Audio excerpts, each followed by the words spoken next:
So, we just finished how to analyze all kinds of ways of looking at a human design body graph. Now we're going to dive into real deep details that are for you, not necessarily for you to explain to the client. Unless your client happens to be like you and is currently studying professional analysis techniques, you probably don't want to go into the whys and wherefores because it's too deep. Yeah, Ross says stay on the surface. So since we just finished compromise, when you talk about the dilemmas of the not self, let's say that person has a compromise with their partner, and so there's always this thing that happens between the two of them because the partner has the whole channel. What happens to the mind who is not self is that the mind who is not self is going to go, oh, we're doomed. So please remember, compromise brings a tension that can, not always will, but it can destroy a relationship. You don't want to tell that to your client necessarily unless you sense that they're pretty strong in their relationship. You can just point your finger at it and say, okay, here's where the problem is. And you and we are going to go into why it's a problem from a mechanical perspective. That isn't necessarily something that you're going to teach or tell your clients, because then we're going into mechanics. You're not teaching them human design. You're teaching them about how to live with their relationship, following their own strategy and authority through that, right? So first, let's review. Remember, lines have either resonance, harmony, or dissonance. Resonance, again, is when you have the exact same line value, okay?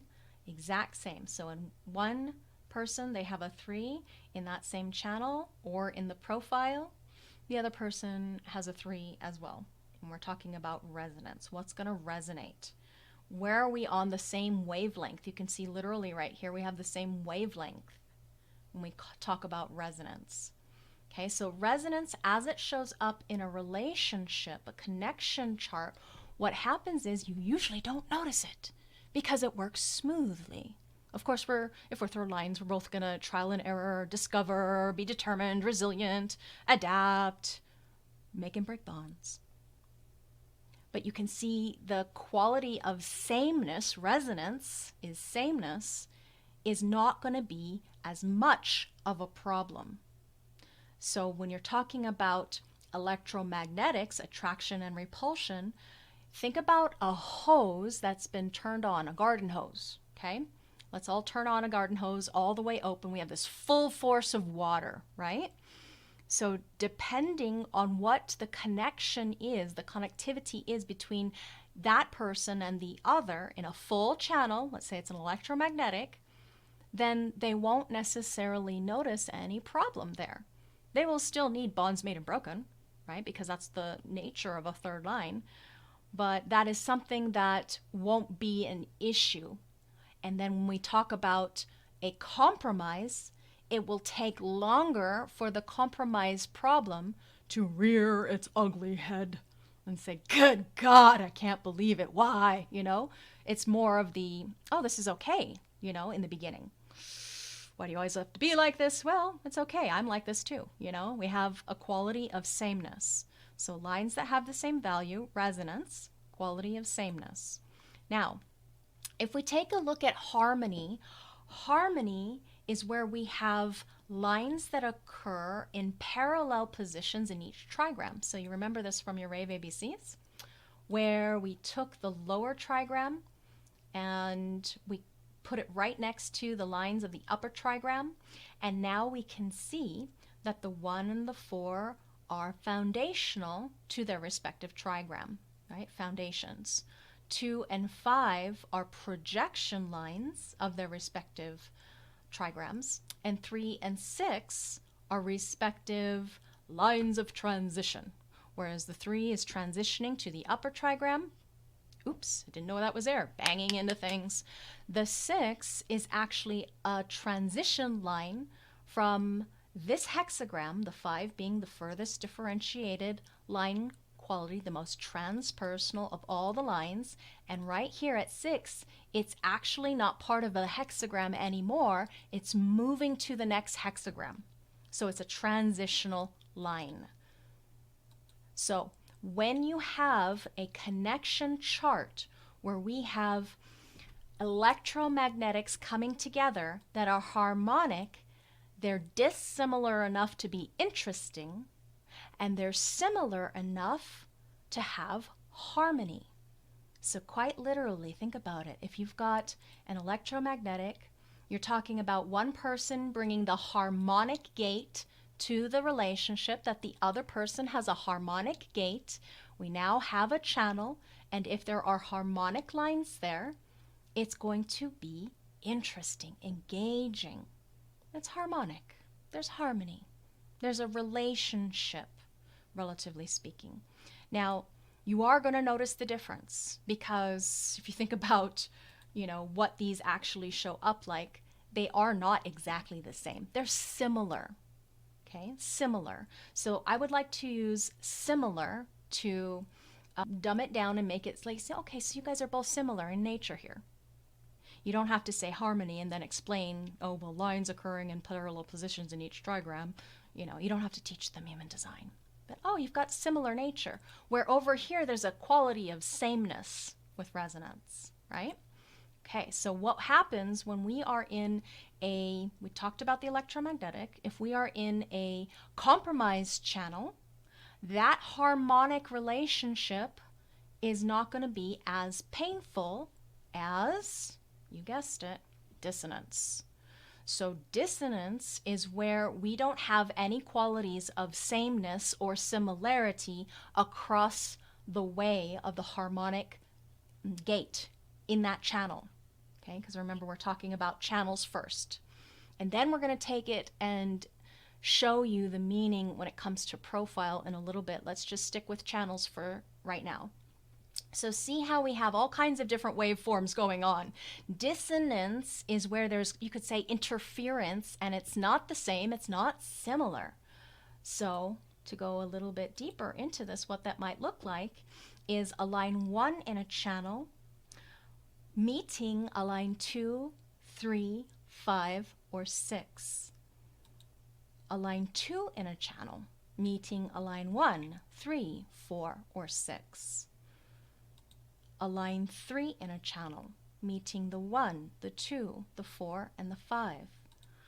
Line 4 meeting 2, 3, 5, and 6. Oops, I went way too far ahead. Sorry if that made you a little nauseous. That went really fast. Let's go back here. Sometimes I'll put my cursor over here instead, off screen, so you won't see it, but I won't necessarily, hopefully, make that mistake again. All right, so line 4, 2, 3, 5, and 6. Line 5. So with line 5 meeting up in a channel with line 1, 3, 4, or 6, that's dissonant. That brings dissonance. And then 6, we have line 1, 2, 4, and 5. So what happens when you have a electromagnetic attraction and repulsion? More likely there's going to be a repulsion in nature sooner rather than later in a relationship, okay?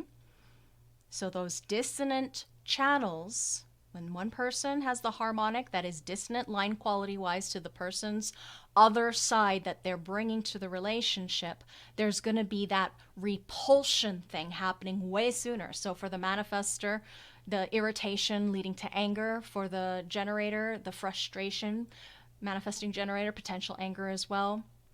For the projector, the bitterness that leads to burning resentment, potentially, if there's an energy there. And then with the reflector, we have somebody who has the potential to feel like, wow, I'm so disappointed, when we have dissonance there. Whether it's an electromagnetic or whether that happens to be a compromise. Now, here's where we have the issue, potentially. Now, dissonant compromises for a reflector, is different. Reflector, they're masters of compromise. dissonant compromise in a projector, oh boy, are you going to have an issue there with that projector always feeling the pain of that dissonance, that compromise. Why? Because the projector is designed to be conditioned and they can't escape it. There's no way they can protect themselves. Remember, protection for all types comes to following your strategy and authority, but for the projector, that isn't going to cut it. It's not enough. I don't know if those of you who haven't been in my practice for a while came across this yet, but the thing that really helps protect projectors, besides strategy and authority, is learning about their motivational frequency. That helps you get an almost like a response for a generator is an almost instantaneous recognition of when something's off, is your motivational transference. If you don't know what that is, please do feel free to let me know. As far as what that means, I can explain further. But showing you now those dissonant places, it's not necessarily always a deal breaker. It depends on the type. Okay? Depends on the type. But it's a little bit more of a problem a little bit sooner. That's not to say, okay, I'm going to come back to this slide because this doesn't really speak to the nature of what I want to show you, and I don't want to get you distracted. Here. Okay, that's not to say that harmony is going to be a bed of roses without any thorns. Compromise is a bitch. It's painful. Resonance, just because we have resonance doesn't mean everything's always going to be hunky-dory. Because remember, sorry, hunky-dory, I don't know where that came from. It's all good, all wonderful. Depending on what planets, which is what we're going to go into next, the planets that are in relationship now, as we have seen, can pull one into the exaltation or the detriment, and that's a fixing that isn't normally part of that person's life if there is an effect there in that channel. So that's where you don't go into explaining all of this with your client, but you do assess it and then do your best to explain what it means in practical layman's terms when you're doing the analysis portion. Okay? So, 13 objects, the imprints, can activate the harmonic gate in a channel. That can either be planets, physical objects, or they can be nodes, positional points in space. Nodes do not affect to the harmonic or the detriment. Only planets do that. They can be in all different line combinations. So as an example, a gate 40 can have many different experiences with a gate 37 depending on which gate, planet, line imprinting is coming through in that relational dynamic. And remember, it's not just, okay, my 40 meeting your 37, it's what else is coming with that connection. What's the auric type? What's the frequency of the being? Are they coming from true self or not self? And then also, what's their effect on us? We cannot escape that as far as the relational dynamic between the planets within the channel. We can't escape it. It is what it is. This is where we have a huge opening in people's understanding about surrender, the meaning of surrender, the joys of surrender, of not blaming, shaming, guilting, faulting anybody because it's nobody's fault. When we are born with an imprint, a genetic imprint that has a hanging gate, whether it's dormant, meaning in an undefined center, or whether it is a defined center and that gate activation is always on. When it's open to the harmonic on the other side, we are designed to learn about that other side in our relational dynamics. So it's not designed to be fixed. We're able to explore the variations of whatever open places in our design the harmonic gates are. And in context here, you see in my design, meeting my husband's design, we have 7 electromagnetic channels, and we are not meant to be locked into that all the time, right? Because we are a 7 and 2. The work to do is about exploring the intellectual fields of awareness and what's inspiring and what could be we could play with conceptually. And these areas where we bring the harmonic to each other, those are very specific to our relationship, and it's not the only way. And that's one of the reasons why we have this repulsion, so that we are given our space to come back to ourselves again, so that we don't get the fixings from each other, or the juxtaposition here in this case. And we have an opportunity to explore other fields of connectivity with other people or with the transit. So that's why it's not like electromagnetic, the attraction and repulsion phase is a bad thing. When you look at the third line personality, especially, or any place where the connectivity is third line in nature, there needs to be space in that relational dynamic, so that we have the opportunity to explore ourselves in relational context to other people or other experiences. So we're going to come back to this chart. I just want to make sure that I'm clear about landing it in your conceptual awareness from practical examples. So again, remember, the electromagnetic with a dissonance can be volatile, violent repulsion. You think about the terms violent, you think about gate 34, or any of the anger channels, if you have one of those. Just a really strong, we need space now. With the electromagnetic, with the harmony, you have to find the harmonic value, find the harmony together. Electromagnetic with resonance, hardly felt at all. Like, as in, it's not going to be something that really you pay attention, you take note, So within the context of which channel is it, is there going to be energy there? There's not any energy necessarily, because head is pressure, ajna is awareness. Whereas if you had a relational dynamic where the two people coming together, it's an energetic channel. This one especially, because it's an anger potential channel. That one can be, you can see it's dissonant, 5 and 3. That one can be pretty particularly painful. This one could be frustrating down here. Energized frustration, right? Energized frustration. Over here, we could have intense resentment, burning resentment, if it's not in alignment, if it's not correct. So remember your channel themes as far as the particularities of what may show up energetically when you're trying to describe it to your client. Oh, I have examples over there too. Okay, so you got your electromagnetic. Now, when we talk about the compromise, remember, compromise is where one person, here's blue, has the whole channel. The green, that's the person that's being compromised. This person over here with the 24. And dissonance is where more likely you're going to have your probable problems. Dominance is where we have one person has the whole thing, the other person has it open.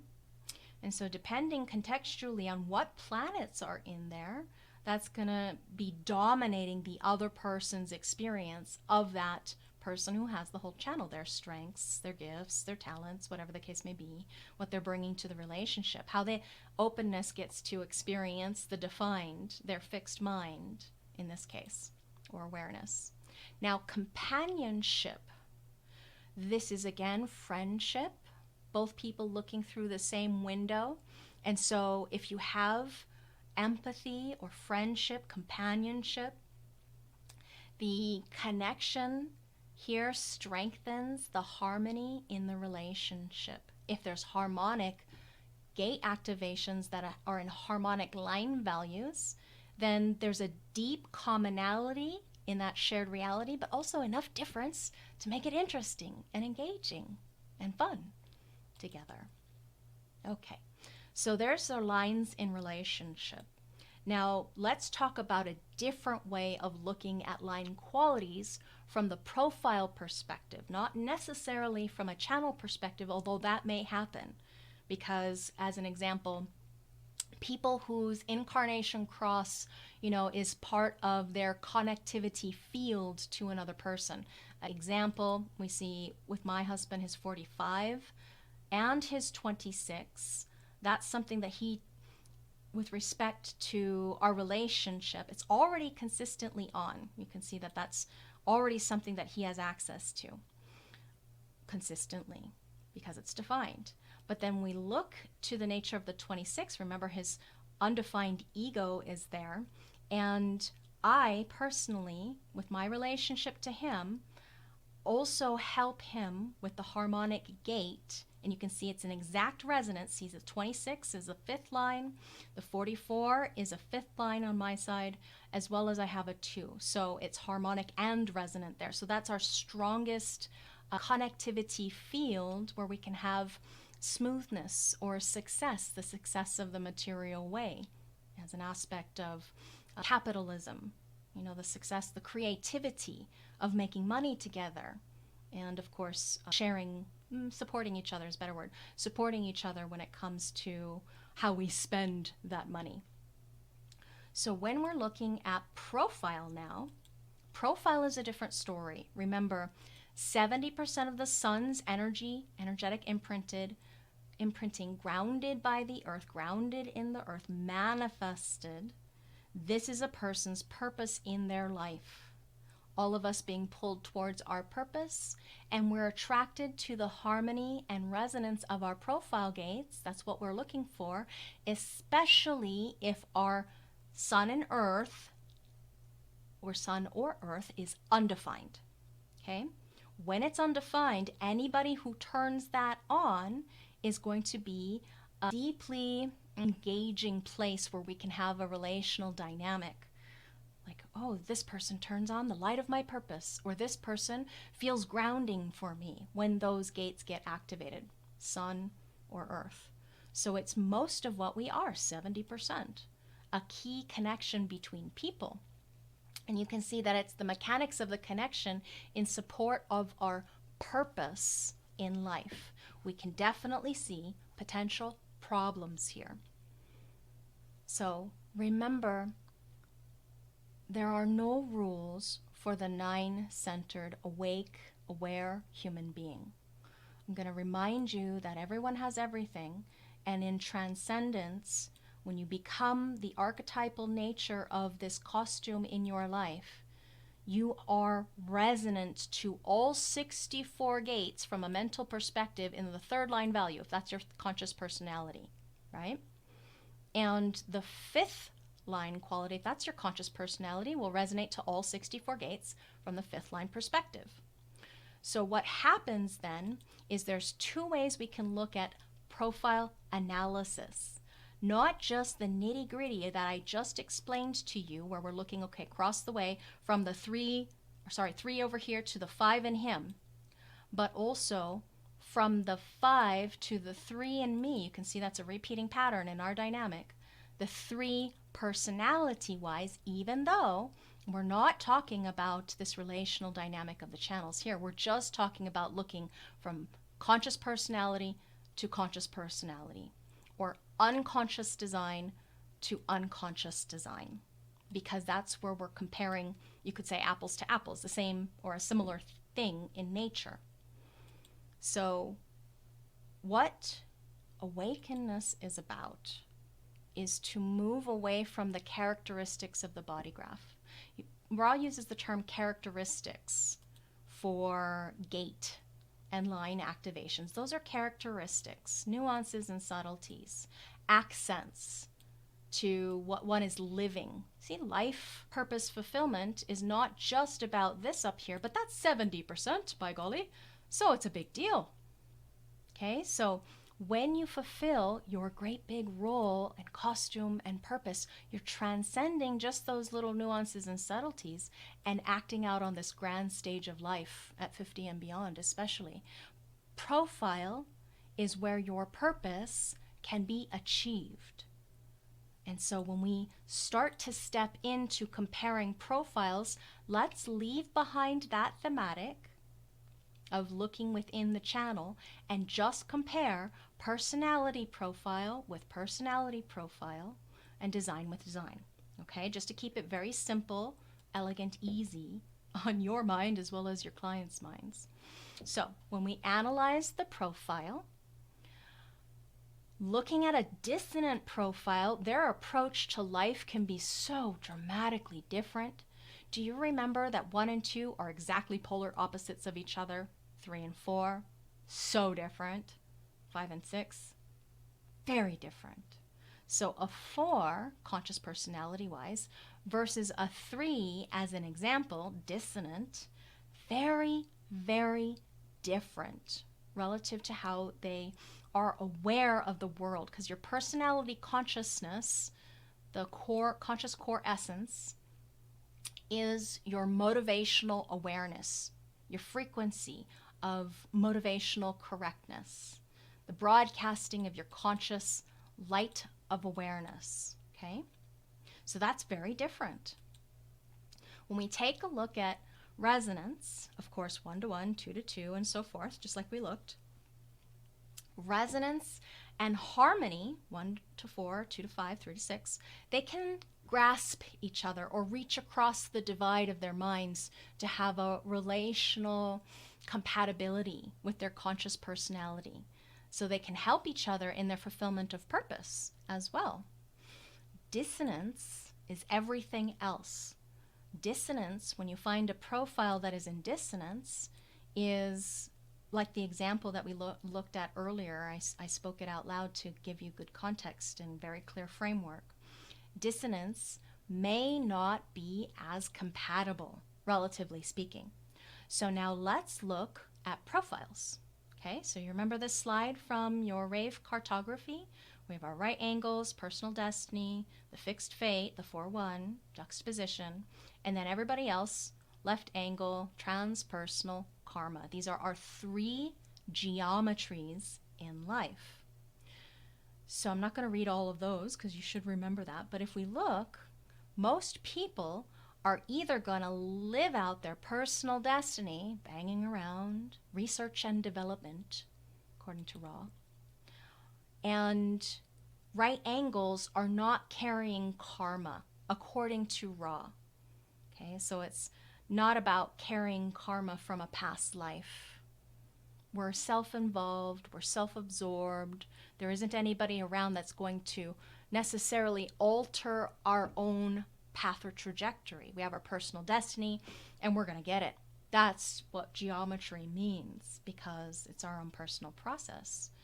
So when you look at the introspective nature of somebody's personality, 1-3, 1-4, I don't want to look at anybody. I don't want to be aware of anybody. I'm studying. Don't bother me. I'm doing my research. Leave me alone. I'm busy with my own thing. Whereas the 2, okay, those 2s, conscious personality 2s, I don't know why you're coming to me. I'm unaware of what you want from me. Just leave me alone. Might be nervous about the projection of others, the expectations. The moment you have to be in my field, I have to do something. I have to learn or figure something out, and I don't really want to do that. I just want to be my own, natural expression of whatever it is that I am. Just leave me alone. Now, the 3rd line, of course, says, oops, I didn't mean to bump into you or make that mistake, because that's what happens to us 3s. We just bang into people. Now, this is mentally banging. Sometimes experientially banging, of course, too, into things, not just people. So they're very different processes. They're lower trigram processes that are more personally focused, you could say, personal destiny. So we're not necessarily equipped to deal with the other person socially. Our own thing is our own thing, and it doesn't matter about necessarily who's in our lives when it comes to relational dynamics. It means we can be sometimes socially awkward. Now remember, I'm bringing you vast generalities. You see somebody's nodes or social channels heavily in their design, depending on their life cycles, they may have developed some ability to be more socially graceful. So please understand, this doesn't mean that we're not about bonding or loving with other people. It's about the relational dynamic in fulfilling our life's work or personal destiny isn't a requirement that we come into contact with very specific people. So our population, most of the world with these personal destiny profiles, it's just our own trip. Now don't forget that you also have the 4-6, because that's still personal destiny.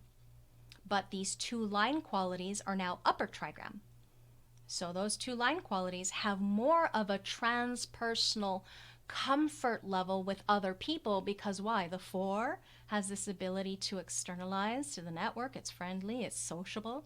And the 6 has their role model, trusted, energetic of other people looking to them as the administrator or somebody who walks their talk or knows what they're talking about from the experience and so forth.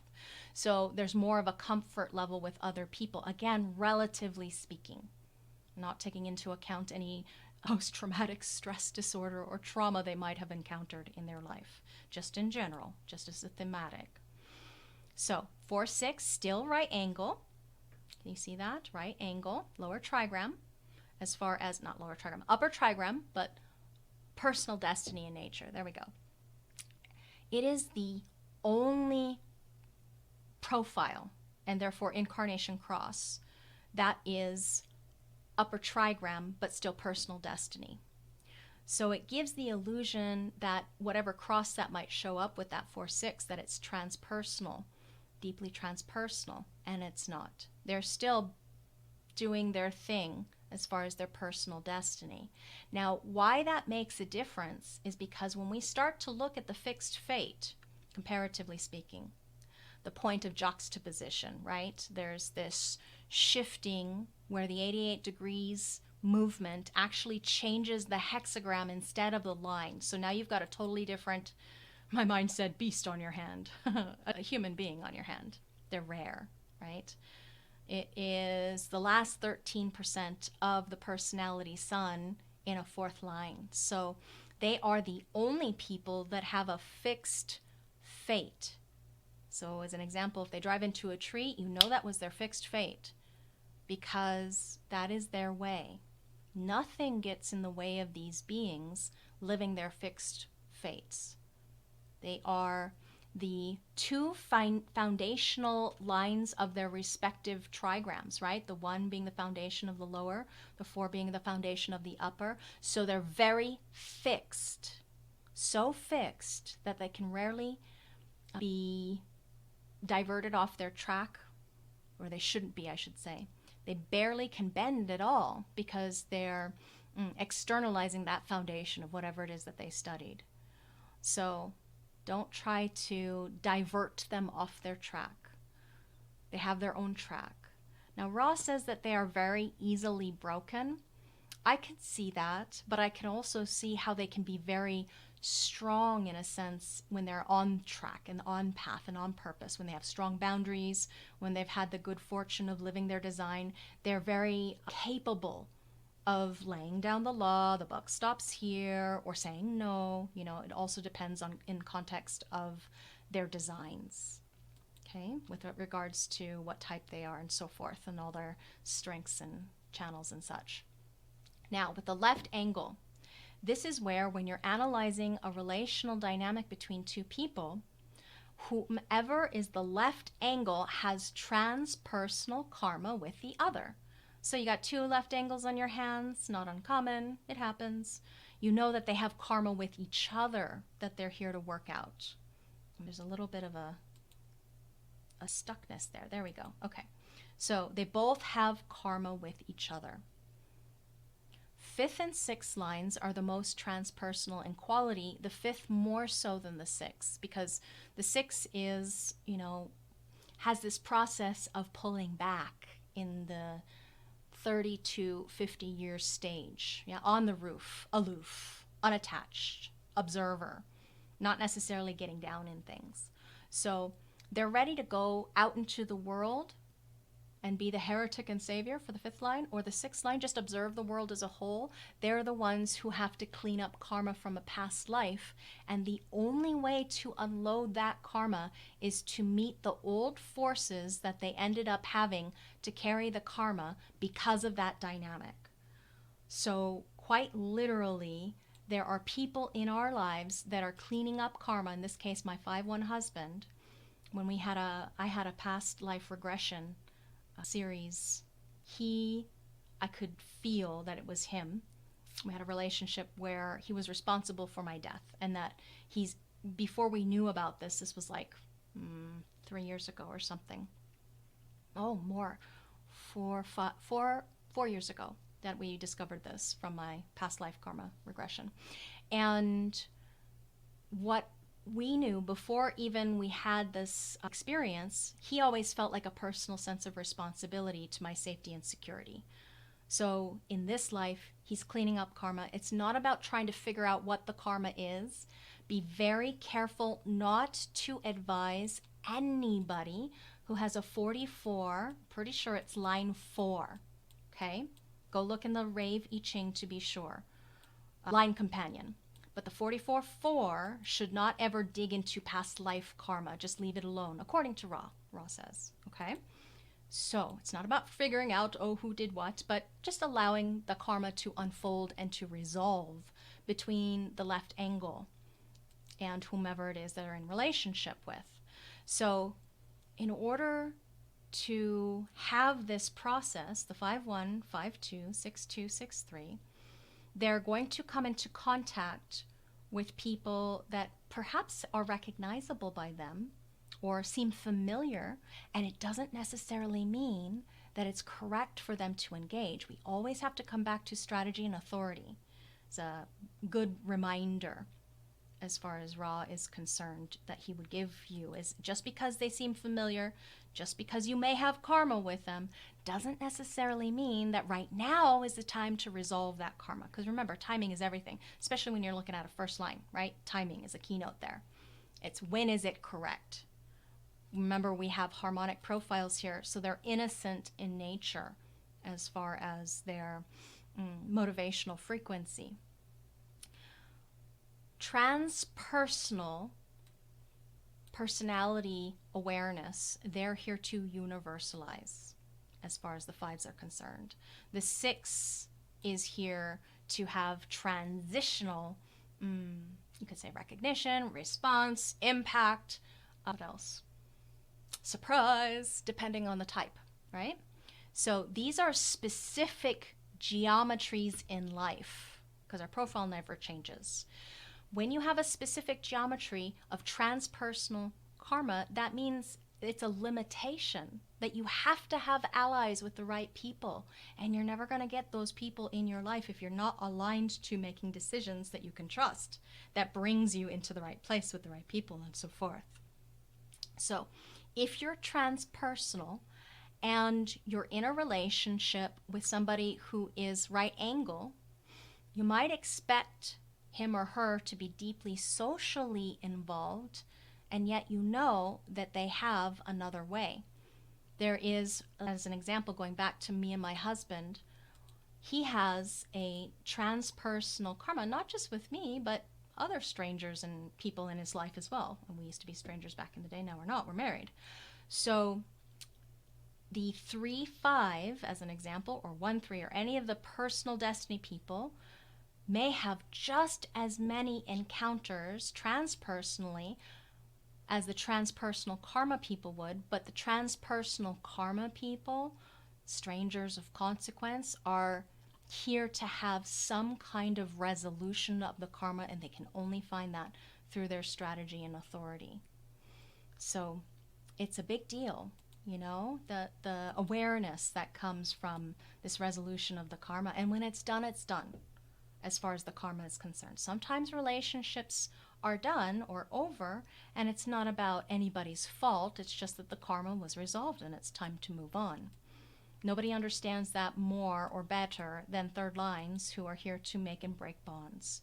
So if we were to look at the right angle personal destiny relationships, These are our people who are in the relationship for themselves, just like a generator is who I am for myself, me, myself, and I. That's the most important thing. The personal destiny people also have, you could say, that in common.